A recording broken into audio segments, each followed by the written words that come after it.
Вообще у нас есть специалист Кулясов Григорий, который занимается именно актуальными вопросами храпа, но я могу рассказать общий принцип, как это работает. В результате снижения высоты нижнего отдела лица в окклюзию, вживание, включается мышца. И эти мышцы в момент своего тонуса, гипертонуса, сужают просвет гортани и возникает храп.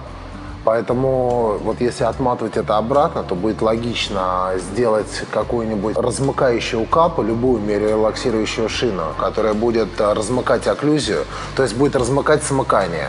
Она будет не давать смыкаться зубам верхней и нижней челюсти. В результате этого мышцы будут расслабляться, а если у этой шины запрограммировать на нее некоторый наклон, то храп будет потихонечку уходить достаточно быстро, то есть буквально через, может быть, сутки у человека уходит храп.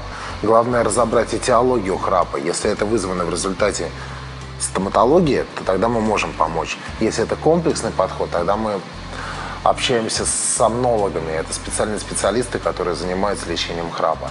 То есть такая общая проблема, в которой участвуют и стоматологи, и сомнологи, и терапевты.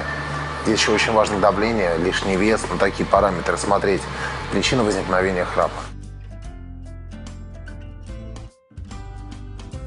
Никак, он должен прийти к врачу. Да, он должен прийти к врачу, и он может прийти к нам.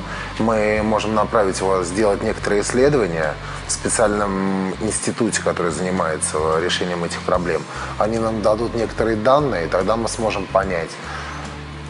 Причина возникновения храпа связана, например, с хроническими заболеваниями или со снижением высоты нижнего отдела лица.